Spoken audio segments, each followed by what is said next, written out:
అదొక స్వచ్ఛమైన పల్లెటూరు. ఆ ఊర్లో ఆ ఇల్లు ఒక మమతల కోవెల.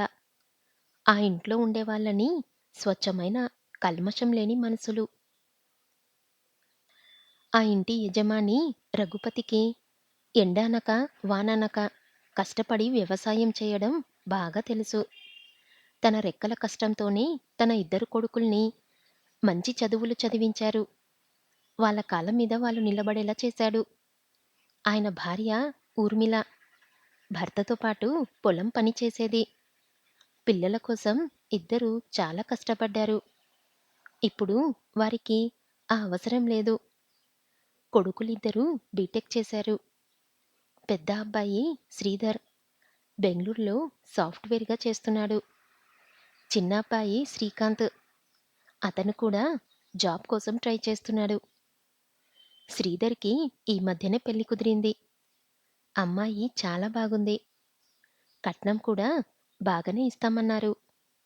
నిజానికి తనకి కట్నం మీద ఇంట్రెస్ట్ ఏమీ లేదు. అమ్మాయి బాగుండి మంచిదైతే చాలు. శ్రీధర్ తల్లిదండ్రులకి ఆడపిల్లలు లేకపోవడం వల్ల ఎప్పుడెప్పుడు కోడలు పిల్ల వస్తుందా అని ఆతృతగా ఎదురు చూస్తున్నారు. అంతలోనే అనుకోకుండా ఈ సంబంధం వచ్చింది. అమ్మాయి పేరు మహాలక్ష్మి. చూడ్డానికి కూడా లక్ష్మీదేవిలా ఉంది. బీటెక్ చేసింది. ఏదో చిన్న జాబ్ చేస్తుంది. నెలకి 15,000 జీతమైనా అవసరం లేదు జాబ్ చేయడం అనుకున్నాడు శ్రీధర్. అమ్మాయి తండ్రి పొలిటీషియన్. వాళ్ళకి భూమి కూడా బాగా ఉంది. వ్యవసాయం చేస్తారు. ఆస్తికి ఏం కొదవలేదు. అమ్మాయికి ఒక అన్నయ్య ఉన్నాడు. ఇంకా పెళ్లి కాలేదు. వచ్చే వారంలోనే పెళ్లి. మంచి ముహూర్తం అంటే అదే ముహూర్తానికే పెళ్లి చేయాలని పట్టుబడుతున్నారు. అమ్మాయి తరపున సరే ఎప్పుడైనా చేసేదే కదా అని ఒప్పుకున్నారు శ్రీధర్ వాళ్ళు. శ్రీధర్‌కి చాలా సంతోషంగా ఉంది. 26 ఏండ్లు తనకి. ఎవరికీ ప్రపోజ్ చెయ్యలేదు తను. మొదటి పెళ్లి చూపులు. చూడగానే అమ్మాయి బాగా నచ్చేసింది. తన హార్ట్‌కి కనెక్ట్ అయ్యింది. ఈమె కోసమే ఇంతవరకు నాకు ఎవ్వరూ నచ్చలేదేమో అనుకున్నాడు. నెలలోపు మంచి ముహూర్తముందని హడావుడిగా పెళ్లి పనులు మొదలుపెట్టారు.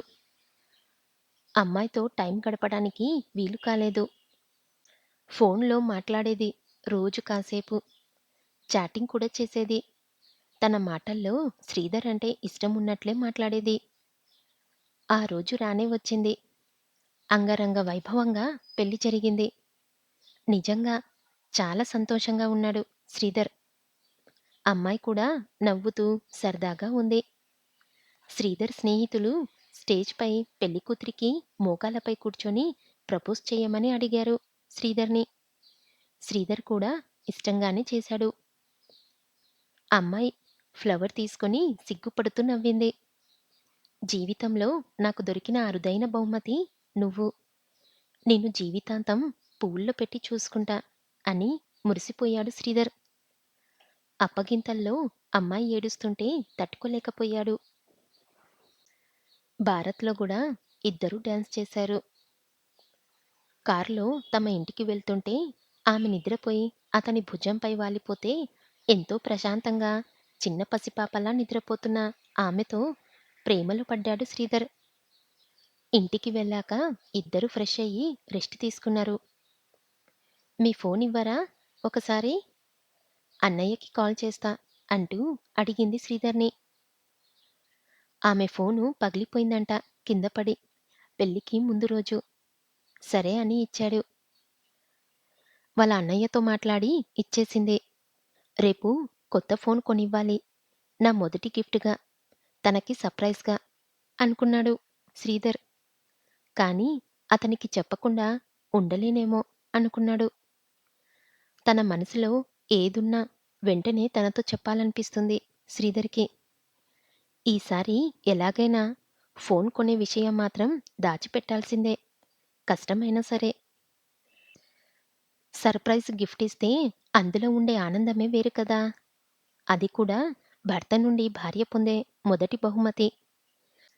తను ఎప్పటికీ మర్చిపోలేని ఒక జ్ఞాపకంగా ఉండిపోతుంది అని తనలో తానే మురిసిపోయాడు శ్రీధర్. 2 రోజుల తర్వాత శోభనానికి ముహూర్తం పెట్టారు పెద్దవాళ్ళు. ఆ రోజు సాయంత్రం వాళ్ళ పడక గదిని గులాబీలు, మల్లెలతో ఎంతో ఆనందంగా అలంకరించారు. మహాలక్ష్మిని తెల్లని పట్టుచీరలో, తలలో మల్లెపూలతో అందంగా తయారు చేశారు. శ్రీధర్ కూడా తయారై తన గదిలో భార్య కోసం ఎదురు చూస్తున్నాడు. తనకి చాలా ఎక్సైటింగ్‌గా ఉంది. తను అమ్మాయిలతో ఎప్పుడూ మాట్లాడడు. గర్ల్ ఫ్రెండ్స్, లవ్ ఇలాంటివి తనకి ఎప్పుడూ లేవు. తన కుటుంబం, ఫ్రెండ్స్ తప్ప తనకి ఇంకేమీ తెలియదు. సరదాలు, సరసాలు అన్నీ తన భార్యతోనే అని ఎప్పుడూ ఫిక్స్ అయిపోయాడు. తొలి ముద్దు, తొలి స్పర్శ అన్నీ తన భార్య కోసమే దాచి ఉంచాడు శ్రీధర్.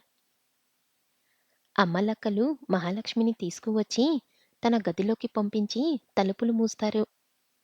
తెల్లని చీరలో స్వచ్ఛమైన మల్లెపువ్వులా ఎంతో అమాయకంగా, అందంగా కనిపించింది తన భార్య.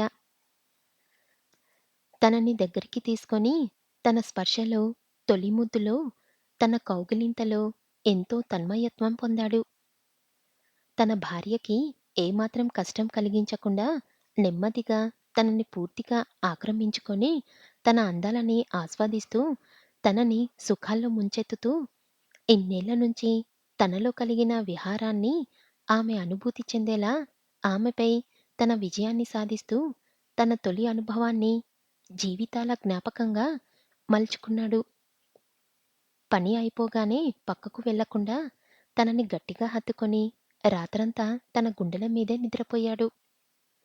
ఒక అమ్మాయిని పరాయి పురుషుడు తలిగితేనే ముడుచుకుంటారు, దూరంగా వెళ్తారు. తెలియని మగవాళ్ళు తమని గుచ్చి గుచ్చి చూస్తే అసహ్యించుకుంటారు. అటువంటిది ముక్కు మొహం తెలియని ఒక పురుషుడు పెళ్లి అనే బంధంతో తమ జీవితంలోకి అడుగుపెట్టి హక్కున తన శరీరంపై చేతులు వేస్తుంటే ఇష్టంగా, భక్తిగా తమను తాము సమర్పించుకుంటారు. సర్వస్వాన్ని అర్పించుకోవడమంటే అది చిన్న విషయం కాదు. ఒకరినొకరు మనస్ఫూర్తిగా నమ్మడం, ఒకరిపై ఒకరు పెళ్లి జరిగేటప్పుడు చదివే మంత్రాలలో, జరిపించే కార్యక్రమాల్లో చేసే ప్రమాణాల్లో వారిద్దరూ వేరువేరు కాదు. పార్వతీ పరమేశ్వరులా, లక్ష్మీనారాయణలాగా వారిద్దరూ కలిస్తేనే సంపూర్ణం. పెళ్లికి ముందు వరకు జంట లేకుండా ఒక్కరమే తిరుగుతాం, స్వేచ్ఛా విహంగాల్లా. కానీ పెళ్లి అనే ముడిపడిన తర్వాత ఎక్కడికి వెళ్ళినా చిన్న పండుగైనా, పెద్ద శుభకార్యమైనా ఏదైనా సరే ఒక్కరమే ఉంటే అది అసంపూర్ణమే అవుతుంది. జంటతోనే మనకు పూర్తి విలువ దక్కుతుంది. అంతటి విలువైనది, అంతటి శక్తి ఉన్నది పెళ్లికి మాత్రమే. మరి అటువంటి పెళ్ళిళ్ళు అన్నీ సక్సెస్ అవుతున్నాయా?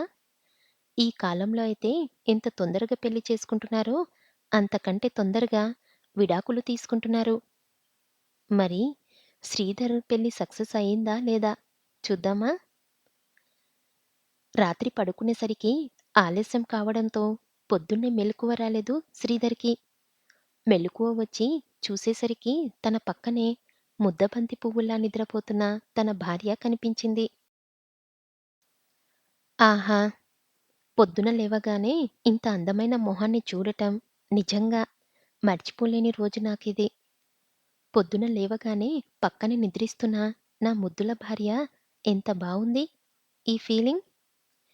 పిచ్చివాళ్ళు ఇవన్నీ తెలియక ప్రేమ అంటూ రోడ్ల మీద తిరగడం, అమ్మాయి ఒప్పుకోవడం లేదు అని కొంతమంది చావడం, పెద్దలు ఒప్పుకోవడం లేదని జంటలు చనిపోవడం, ధైర్యం ఉన్నవాళ్ళు పారిపోయి పెళ్లి చేసుకోవడం, అందరూ ఉండి కూడా అనాథల్లా ఇంకొంతమంది పరువు హత్యల ఖాతాల్లో బలైపోవడం ఎందుకివన్నీ? ఎంచక్కా మాలాగా పెళ్లి అనేది డెస్టినీకే వదిలేసి రిలాక్స్‌గా బ్యాచిలర్ జీవితాన్ని ఎంజాయ్ చేసి, పెళ్లి అనే టైం వచ్చినప్పుడు పెద్దలు చూసిన అమ్మాయిని చేసుకొని, కన్న తల్లిదండ్రులను సంతోషపెట్టి, వచ్చిన అమ్మాయిని ప్రేమించడం మొదలుపెట్టి, మనం కూడా సంతోషంగా ఉండొచ్చు కదా! ఈ చిన్ని లైఫ్‌ని ఆనందించడం తెలియక అనవసరంగా ఇబ్బంది పడుతున్నారు. అనుకున్నాడు శ్రీధర్. ఇలాగే చూస్తుంటే మళ్ళీ టెంప్టయ్యేలా ఉన్నాను. బాబోయ్! ఇంత అందంగా ఎలా పుట్టావే నా కోసం అనుకుని మెల్లగా తన పైకి వాలి తన పెదాలపై అతని పెదాలతో తియ్యని ముద్ర వేశాడు. టక్కున కళ్ళు తెరిచి చూసింది మహాలక్ష్మి. ఆమెకు ఒక్క క్షణం ఏమీ అర్థం కాలేదు. ఎక్కడున్నా అసలు అన్నట్లు అయోమయంగా చూసింది. అదే అర్థమైన శ్రీధర్, ఓయ్! కంగారు పడకు. నేనే నీ భర్తని. మొన్నే మన పెళ్ళయింది అన్నాడు చిలిపిగా నవ్వుతూ. సిగ్గుపడుతూ నవ్వింది తను. ఇంత అందంగా ఎలా పుట్టావు మహా? ఇన్ని రోజులు ఆడగాలి తగలకుండా తిరుగుతున్న నన్ను అందమనే నీ వాసనతో కట్టిపడేస్తున్నావు కదా అన్నాడు ఆమె చెవిలో గుసగుసగా. లేద్దామనుకున్నా, లేవనీయకుండా తనపైనే అతని శరీరమంతా మోపి పడుకుండిపోయిన శ్రీధర్‌ని చూడాలంటే సిగ్గడ్డొచ్చి తల పక్కకు తిప్పి చిన్నగా నవ్వింది. ఓయ్! సిగ్గుపడటం కాదు. కాస్త చూడు నన్ను. నేనేమి పరాయివాణ్ణి కాదుగా. నీ భర్త మొహం చూడటానికి కూడా సిగ్గుపడితే ఎలా? ఏ కాలంలో ఉన్నావు నువ్వు? అప్పుడప్పుడు కాస్త చూడు నా మొహం. లేదంటే నన్ను కూడా గుర్తుపట్టలేవు అన్నాడు నవ్వుతూ. లేవండి అంది మెల్లగా. అప్పుడేనా నా పని పూర్తి కానిదే అంటూ మళ్ళీ తన అందాలను ఆస్వాదించే పనిలో పడ్డాడు. సృష్టి కార్యంలో ఇద్దరూ నిమగ్నమైన అలుపెరగని పోరాటం చేసి అలసిపోయారు. ఇక వెళ్ళు. ఇప్పటికే టైం 9 ఇంకాసేపైతే అమ్మ వాళ్ళే వచ్చేస్తారు మనల్ని నిద్రలేపడానికి అన్నాడు నవ్వుతూ. ఆమె లేచి చీర, జుట్టు సరిచేసుకొని కిందికి వెళ్ళింది. ఆమె వెళ్ళేసరికి డైనింగ్ టేబుల్ వద్ద ఆమె మామ, మరిది కూర్చొని టిఫిన్ చేస్తున్నారు. ఆమె అత్త వాళ్ళకి వడ్డిస్తుంది. రామ్మా అంటూ ఆమెను దగ్గరికి తీసుకొని వెళ్ళి బ్రష్ చేసుకొని చక్కగా తలస్నానం చేసిరా, ఇడ్లీ తిందువు గాని అంది. అప్పుడే కిందికి దిగుతున్న శ్రీధర్‌ని చూసి కిసుక్కున నవ్వాడు శ్రీకాంత్. నోట్లో ఇడ్లీ ఉండటంతో అతనికి పొలమారింది. ఏయ్! శ్రీకాంత్ ఏంట్రా? జాగ్రత్త వాటర్ తాగు అంటూ ఎందుకు నవ్వాడబ్బా అని శ్రీధర్‌ని చూసింది వాళ్ళమ్మ. అతని తలపై పూల రెక్కలు ఇంకా అలాగే ఉన్నాయి. అతని చెంపలపై కాటుక గుర్తులు, తలపై లిప్‌స్టిక్ ముద్రలు ఇంకా కనిపిస్తున్నాయి. అతను తుడుచుకున్నా అవి పూర్తిగా పోలేదు. అతని వాలకం చూసి శ్రీకాంత్ మళ్ళీ నవ్వుతున్నాడు గట్టిగా. అక్కడే మహాలక్ష్మి కూడా ఉండటంతో తను ఏమైనా ఇబ్బంది పడుతుందని శ్రీకాంత్‌ని కోపంగా చూసింది వాళ్ళమ్మ. రేయ్ శ్రీధర్! వెళ్ళి స్నానం చేసిరా, టిఫిన్ చేద్దువు గాని అంది. అలాగే అమ్మా అంటూ అక్కడ్నుంచి ఇబ్బందిగా వెళ్ళిపోయాడు శ్రీధర్.